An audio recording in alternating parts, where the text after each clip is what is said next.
Ang parusa kay Prometheus, ang paglikha ng sangkatauhan.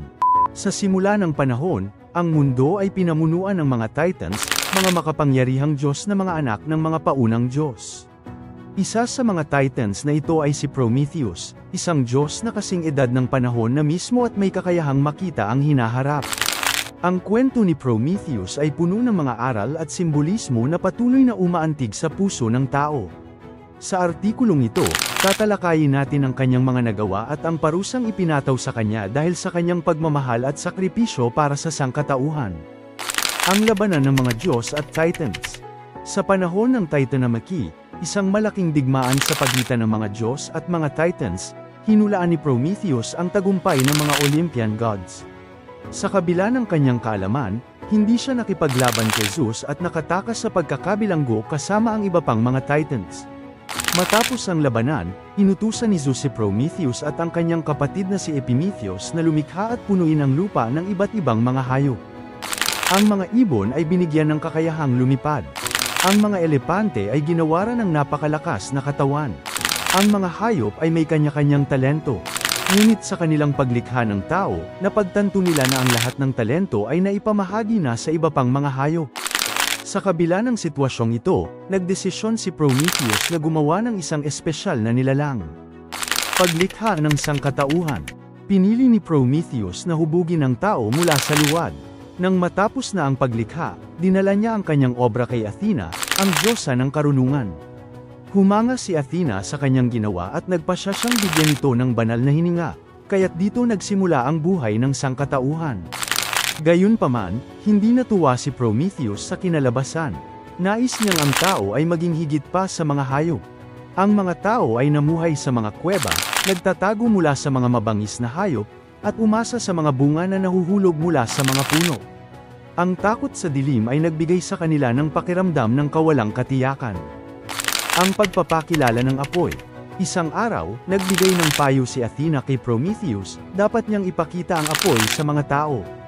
Sa pagtakip ng araw, naglakbay si Prometheus patungo sa karwahe ni Helios, na naghihintay sa bagong bukang liwayway. Dito, nakuha niya ang sulong na magbibigay ng apoy sa sangkatauhan. Pinabilis ng apoy ang pag-unlad ng tao. Nagsimula silang gumawa ng mga armas at kasangkapan.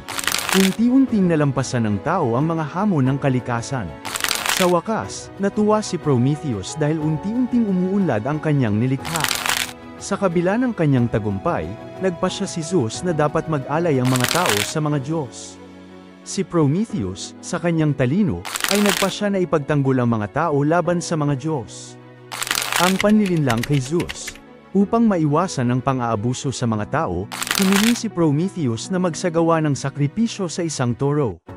Ang resulta ng sakripisyo ay hinati sa dalawang bahagi, ang isa ay mas maliit ngunit naglalaman ng pinakamahusay na karne, habang ang isa ay mas malaki ngunit puno ng buto at bituka. Ang mas malaking bahagi ay nakabalot sa taba upang magmukhang kaakit-akit.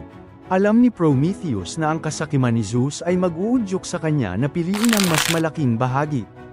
At sa kanyang hinala, tama siya. Nang malaman ni Zeus na siya ay nalinlang, nagalit siya at nagpasya na alisin ang apoy mula sa mga tao. Ang pagsasakripisyo ni Prometheus. Walang apoy, muling bumalik ang mga tao sa dilim at lamig. Hindi na nila kayang magluto ng pagkain.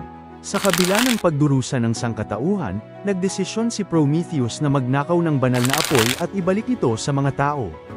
Sa gitna ng gabi, nagtungo siya sa Olympus at nagbalik na may dalang apoy mula sa mga pandayan ni Hephaestus. Nagsimula muli ang pag-unlad ng tao. Ngunit nakatawag ito ng atensyon ni Zeus. Ang galit ni Zeus ay nag-udyok sa kanya na parusahan si Prometheus ng labis na pahirap. Siya ay ikinulong sa isang malaking bato sa Caucasus, kung saan siya ay dumanas ng walang katapusang parusa. Ang kanyang parusa ay hindi lamang pagkabilanggo, isang masakit na ibon ang pinili ni Zeus upang durugin ang kanyang atay araw-araw. Ang walang hanggang pagsubok. Sa kabila ng kanyang pagka-immortal, ang atay ni Prometheus ay muling bumabalik sa dati pagkatapos nitong maputol. Muli siyang pinahirapan ng ibon, at ito ay nagpatuloy sa loob ng mga taon.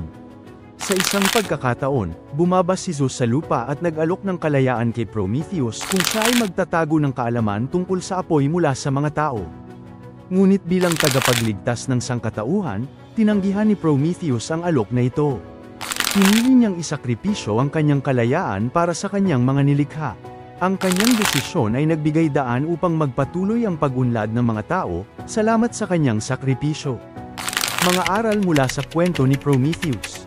Ang kwento ni Prometheus ay puno ng mga aral na mahalaga para sa sangkatauhan. Narito ang ilang mga pangunahing aral na maaari nating mapulot. Ang pagmamahal at sakripisyo para sa iba ay mahalaga. Ang katalinuhan ay maaaring maging sandata laban sa kasakiman. Ang pag-unlad ay nagmumula sa pagkamalikhain at pagsusumikap. Ang mga desisyong ginagawa natin ay may mga kahihinatnan. Sa kabuuan, ang kwento ni Prometheus ay nagsisilbing paalala na ang tunay na halaga ng buhay ay nakasalalay sa ating kakayahang magbigay at magsakripisyo para sa kapakanan ng iba. Ang kanyang kwento ay patuloy na nagbibigay inspirasyon sa mga tao, na nagbubukas ng mga posibilidad at pag-asa sa hinaharap.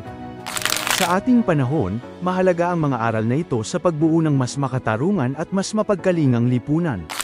Sa huli, ang kwento ni Prometheus ay hindi lamang kwento ng parusa kundi kwento ng pag-asa at pagmamahal para sa sangkatauhan.